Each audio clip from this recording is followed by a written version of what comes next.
Hello students, कैसे हैं आप लोग? आई होप आप लोगों की पढ़ाई बहुत अच्छी चल रही होगी। देखिए, हम लोग लास्ट क्लास में पढ़ रहे थे संसदीय विशेषाधिकार, जिसे इंग्लिश में कहते हैं पार्लियामेंट्री प्रिविलेजेस, ठीक है? तो ये वाला जो टॉपिक है वो मैंने आधा कंप्लीट करा दिया था और थोड़ा-सा बचा हुआ था जिसे मैंने बोला था नेक्स्ट क्लास में करेंगे। तो चलिए ये शुरू करते हैं।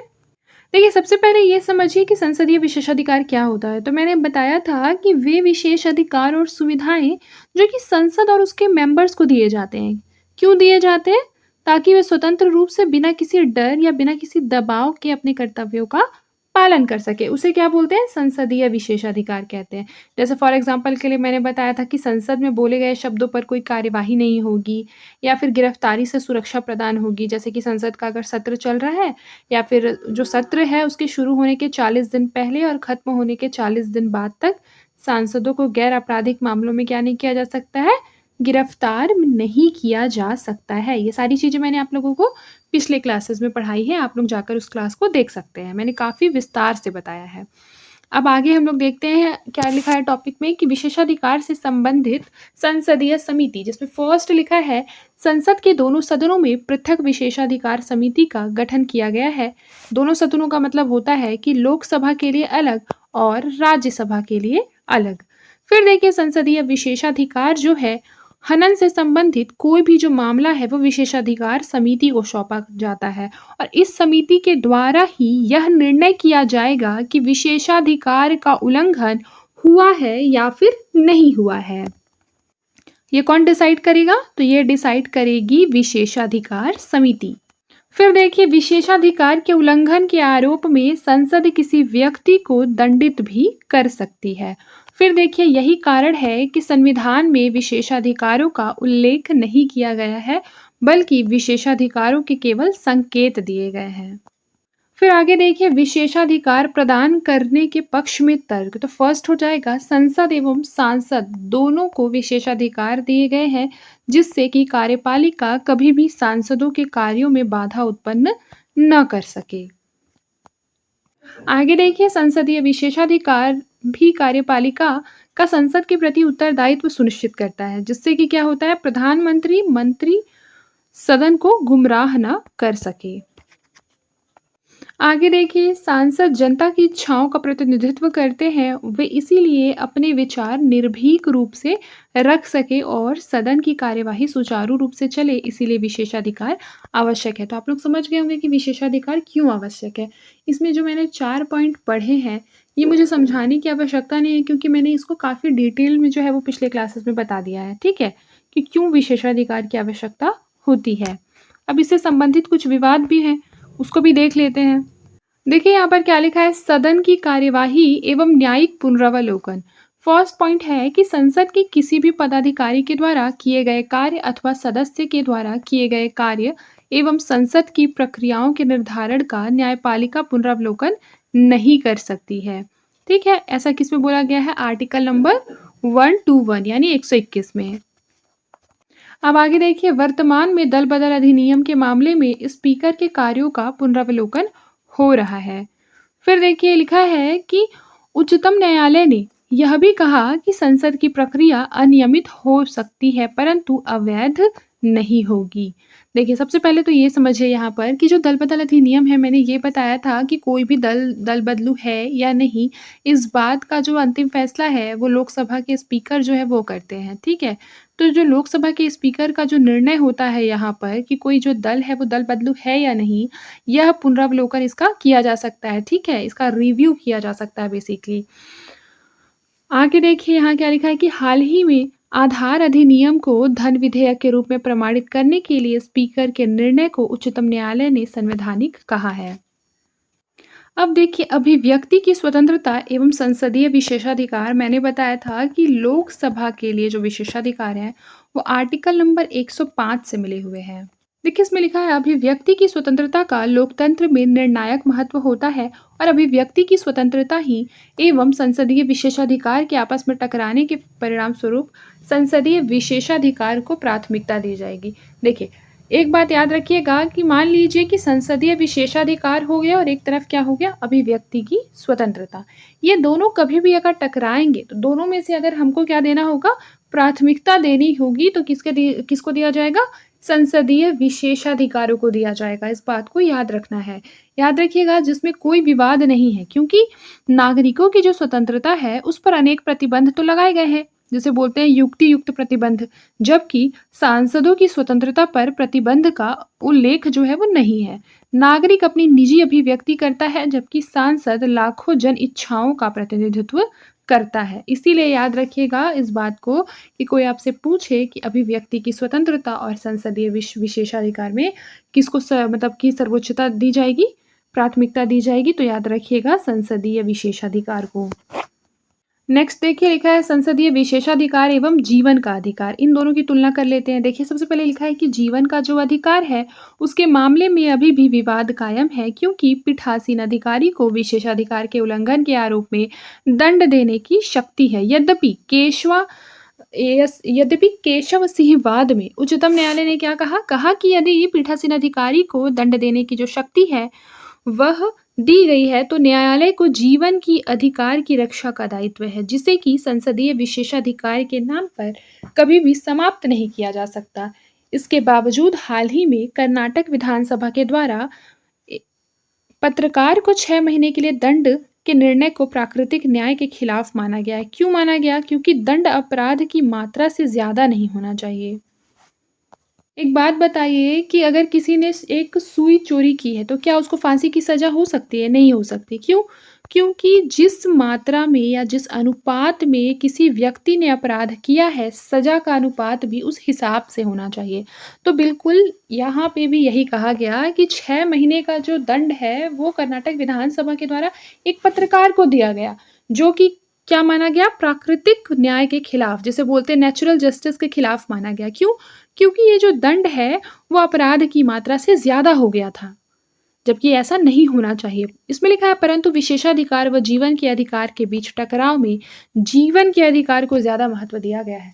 देखिए मैंने ओवरऑल जब आपको बताया था कि फंडामेंटल राइट और संसदीय विशेषाधिकार में किसको जो है वो प्राथमिकता दी जाएगी, तो इस बात को याद रखना है कि इसमें दिया जाएगा फंडामेंटल राइट को, ठीक है, लेकिन केवल और केवल अभिव्यक्ति की स्वतंत्रता लिखा रहेगा और संसदीय विशेषाधिकार, तो इसमें याद रखिएगा कि इसमें जो होगा वो संसदीय विशेषाधिकार को, बाकी जीवन का अधिकार और संसदीय अधिकार को तो जीवन का अधिकार, क्योंकि जब जीवन ही नहीं रहेगा तो पार्लियामेंट में वो लोग किसके लिए कानून बनाएंगे। आगे देखिए संसदीय विशेषाधिकार एवं अवमानना। फर्स्ट देखिए यहाँ लिखा है आज भी संसदीय विशेषाधिकार संहिताबद्ध नहीं है। संहिताबद्ध का मतलब क्या होता है? लिखित रूप से संविधान में नहीं है, जिसका अभिप्राय है कि विशेषाधिकारों का कोई लिखित संग्रह संविधान में नहीं किया गया है।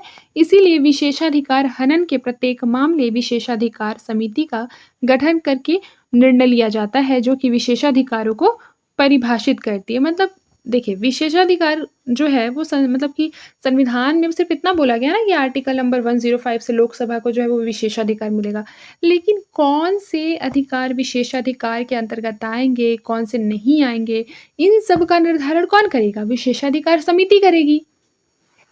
आगे देखिए क्या लिखा है।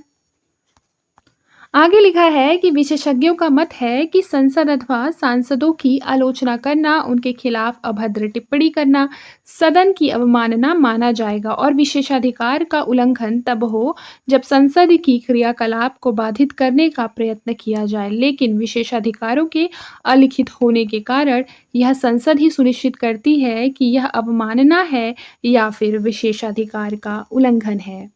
आगे देखिए सांसदों की बर्खास्तगी और विशेषाधिकार। इसमें लिखा है कि संविधान में अथवा संसदीय प्रक्रियाओं में सांसदों के निलंबन का प्रावधान है, बर्खास्तगी का प्रावधान नहीं है। इस बात को याद रखिएगा कि संविधान में बर्खास्तगी किस प्रकार से होगी इसका प्रावधान नहीं है। वर्ष 2006 में पहली बार लोकसभा स्पीकर सोमनाथ चटर्जी के द्वारा 11 सांसदों को बर्खास्त कर दिया गया था और उच्चतम न्यायालय ने यह कहा कि सदन के पदाधिकारी यानी कि स्पीकर के द्वारा यह कार्य किया गया है, इसीलिए यह संवैधानिक है। परंतु आलोचकों ने क्या बोला कि स्पीकर के द्वारा विपक्षीय दल को बर्खास्त करके सत्ता पक्ष के विरोध को भी समाप्त किया जा सकता है, अतः विशेषाधिकारों के नाम पर संसदीय लोकतंत्र पर ही खतरा उत्पन्न हो जाएगा। देखिए, जब भी इस तरीके का चीज़ जो है, मान लीजिए किसी को भी कोई भी जो है वो प्रिविलेज दिया गया है, कोई विशेषाधिकार दिया गया है, तो इसकी हाईली चांसेस है कि वो उसका दुरुपयोग कर सकता है। इसीलिए क्या हो जाएगा फिर, लोकतंत्र पर खतरा उत्पन्न हो जाएगा। इसीलिए इसको क्या करना चाहिए, युक्ति संगत रूप में यूज़ करना चाहिए। आगे देखिए, सदन में मतदान और विशेषाधिकार। तो नरसिंह राजवाद मामले में उच्चतम न्यायालय ने क्या निर्णय दिया? निर्णय दिया कि सदन में किए गए मतदान का न्यायिक पुनरावलोकन नहीं होगा। किसका नहीं होगा? जैसे मान लीजिए कि संसद में कोई भी ऐसा जो है वो मतदान कर दिया गया है, ठीक है? अब उस मतदान का कभी भी क्या नहीं हो सकता, रिव्यू नहीं किया जा सकता कि वह मतदान जो है वो क्यों दिया गया, किस वजह से दिया गया, उसी पार्टी को क्यों दिया गया, इस तरीके से नहीं हो सकता है। क्यों? क्योंकि इसी अनुच्छेद 105 में संसदीय विशेषाधिकार माना गया है। इसको क्या माना गया है? मतदान का अधिकार विशेषाधिकार माना गया है। और यह कहना कठिन है कि पैसे देने व मत देने के बीच कोई संबंध है, जबकि आलोचकों ने क्या कहा कि विशेषाधिकारों के नाम पर संरक्षण नहीं दिया जा सकता है। अब देखिए, निष्कर्ष में है कि भारत का संसदीय जो शासन है वो ब्रिटेन की संसदीय शासन से प्रभावित है। ज़ाहिर-सी बात है, ये तो मैंने बहुत बार पढ़ाया है। फिर देखिए लिखा है कि भारत जो है, भारत में संसदीय सर्वोच्चता के सिद्धांत को नहीं अपनाया गया है, इसीलिए निरपेक्ष विशेषाधिकारों की माँग करना तार्किक नहीं है। सांसदों को प्राप्त विशेषाधिकार संवैधानिक दायित्वों के निर्वहन के लिए है, इनके उल्लंघन के लिए नहीं है। देखिए, अब हम लोगों का जो नया टॉपिक है वो इसी क्लास में शुरू कर देते हैं, कार्यपालिका, ठीक है? देखिए, कार्यपालिका याद रखिएगा, वह संस्था या शाखा होती है जो क्या करती है, देश में कानून को लागू करने का कार्य करती है। विधायिका कानून बनाती है और कार्यपालिका लागू करती है। याद रखिए, शासन के जो दैनिक कार्य हैं उसको क्या करती है, संचालित करती है। और याद रखिएगा कि शासन की 3 प्रमुख शाखाओं में से कार्यपालिका एक है। शासन की 3 शाखा कौन-कौन सी? विधायिका, कार्यपालिका और न्यायपालिका, ठीक है? देखिए, कार्यपालिका के प्रकार अगर हम लोग पढ़ें तो कार्यपालिका के कितने प्रकार होते हैं? देखिए, कार्यपालिका जैसे मान लीजिए कि जो हेड ऑफ़ स्टेट होता है वो क्या होता है, राष्ट्रपति होता है भारत में। और जो राज्य होता है उसमें हेड ऑफ़ स्टेट कौन होगा? राज्यपाल। फिर उसके बाद होता है हेड ऑफ़ गवर्नमेंट, जिसे हम बोलते हैं सरकार का प्रमुख, जो कि क्या होता है सरकार का प्रमुख? देश में देखा जाए तो प्रधानमंत्री और राज्य में देखा जाए तो मुख्यमंत्री। याद रखिए, हेड ऑफ़ स्टेट और हेड ऑफ़ गवर्नमेंट में डिफ़रेंस होता है, दोनों को याद रखना है। अगर आप लोगों को याद ना हो तो इसे नोट कर लीजिए। फिर होता है काउंसिल ऑफ़ मिनिस्टर। क्या होता है? Council of minister. ये सभी कार्यपालिका के अंग हैं, ठीक है? कार्यपालिका के अंग में अगर मंत्रिपरिषद की बात की जाए तो इसमें कैबिनेट मंत्री होते हैं, ठीक है? और जैसे कैबिनेट मंत्री के अलावा अगर देखा जाए तो राज्य मंत्री होते हैं, उप मंत्री होते हैं, ये सारे कैबिनेट मंत्री के अंतर्गत आएँगे, मतलब मंत्रिपरिषद के अंतर्गत आएँगे। इसके अलावा देखा जाए तो कार्यपालिका के एक और इम्पोर्टेंट जो है विभाग होते हैं नौकरशाही, जिसे ब्यूरोक्रेसी बोलते हैं। जैसे आईएएस, आईपीएस जैसे जो मतलब पोस्ट होते हैं, जो कि बेसिकली क्या करते हैं, ग्राउंड लेवल पे किसी भी नीति को लागू करने का कार्य करते हैं। अगर कोई आपसे पूछे कि कार्यपालिका के 5 कार्य बताइए, तो सबसे पहले उन्हें बोलिएगा कि जो नीतियाँ विधायिका बनाती है, उनको ज़मीनी स्तर पर लागू करना एवं प्रशासनिक आदेश देना, बजट तैयार करना, विदेश नीति बनाना, सेना और सुरक्षा का संचालन करना, सार्वजनिक सेवाएँ देना इत्यादि। ठीक है? इस बात को याद रखिएगा। देखिए, अगर इसको बोला जाए कार्यपालिका के अंगों को केंद्रीय स्तर पर, तो सबसे पहले राष्ट्रपति, फिर प्रधानमंत्री, फिर मंत्रिपरिषद, फिर जो सिविल सेवा में जो लोग रहते हैं, जो ज़मीनी स्तर पर नीति लागू करते हैं वो। और अगर राज्य स्तर पर देखा जाए तो सबसे पहले राज्यपाल, फिर मुख्यमंत्री, फिर राज्य की मंत्रिपरिषद और फिर है राज्य प्रशासनिक सेवा। ठीक है? इतना याद रखना है। एक और इम्पोर्टेंट चीज़ याद रखिएगा कि आर्टिकल नंबर जो 74 क्लॉज़ 1 है, उसमें साफ-साफ बोला गया है कि राष्ट्रपति को सहायता एवं सलाह देने के लिए एक मंत्रिपरिषद होगा, जिसका जो प्रधान होगा वह क्या होगा? प्रधानमंत्री होगा। इस बात को याद रखिएगा, 74 क्लॉज़ 1 बहुत इम्पोर्टेंट है।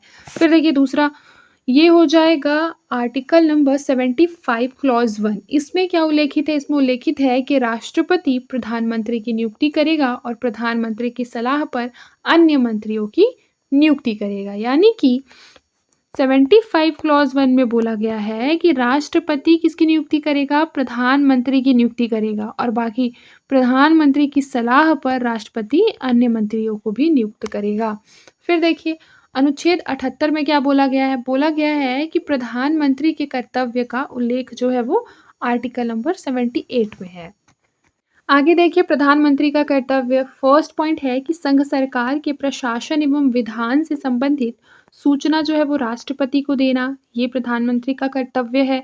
फिर है प्रधानमंत्री संघ सरकार के प्रशासन एवं विधान से संबंधित वह सूचना देगा जिसकी राष्ट्रपति मांग करे। मान लीजिए कि राष्ट्रपति को किसी इम्पोर्टेंट जो है वो इंफॉर्मेशन की ज़रूरत है, तो अगर राष्ट्रपति चाहे तो वह क्या कर सकता है? प्रधानमंत्री से मांग सकता है। फिर देखिए यदि मंत्री विशेष के द्वारा किसी विषय पर विचार किया गया है तो उसे समूचे मंत्री परिषद के समक्ष विचार के लिए रखा जाएगा। आगे देखिए 44th अमेंडमेंट एक्ट जब आया था तो उसके द्वारा पहली बार कैबिनेट शब्द को संविधान में शामिल किया गया। इंपॉर्टेंट है, याद रखिएगा। जिसके अनुसार कैबिनेट के लिखित सलाह पर राष्ट्रपति राष्ट्रीय आपातकाल की घोषणा करेगा। ये आर्टिकल नंबर 352 में है, राष्ट्रीय आपातकाल। अब हम लोग जानेंगे कैबिनेट मंत्री क्या होता है। तो संविधान के अनुसार मंत्रिपरिषद निर्णय लेने की सर्वोच्च संस्था है। कौन? मंत्रिपरिषद। परंतु व्यवहार में कभी भी मंत्रिपरिषद की बैठक नहीं होती, परंतु किसकी बैठक होती है? कैबिनेट की बैठक होती है। मंत्रिपरिषद की संख्या निर्धारित है परंतु कैबिनेट की संख्या निर्धारित नहीं है।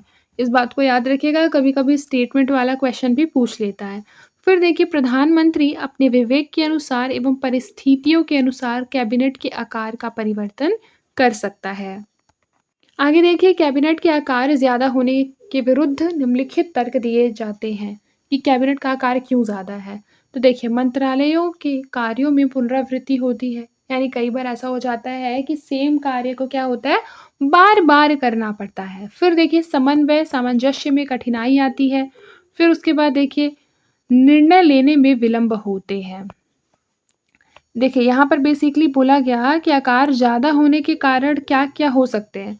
मतलब कि जैसे मान लीजिए कि जो कैबिनेट है उसका क्या है? आकार बहुत बड़ा है, तो उसके विरुद्ध यहाँ तर्क दिया गया है ना कि उससे क्या नुकसान हो रहे हैं। तो कार्य, एक ही कार्य बार बार हो रहा है। उसके बाद समन्वय सामंजस्य में कठिनाई आ रही है। मान लीजिए कि 2 लोग हैं फैमिली में, तो एक तरीके से हो सकता है कि दोनों के डिफरेंट डिफरेंट मत होंगे, बाद में एक दूसरे को मना लेंगे। लेकिन कभी-कभी आप लोगों ने देखा होगा, मान लीजिए जिसकी जॉइंट फैमिली है, तो आप लोगों ने देखा होगा कि हर एक छोटे-बड़े बात पे क्या हो जाती है? बहस हो जाती है। क्यों? क्योंकि सामंजस्य की कमी हो जाती है बड़े फैमिली में। तो बिल्कुल वैसे ही कैबिनेट का आकार इतना ज़्यादा है, इस वजह से एक ही कानून को अगर पारित करवाना है और सबके निर्णय अगर सेम नहीं है, तो उससे क्या हो जाएगा? उसमें कठिनाई आएगी कानून लागू करने में।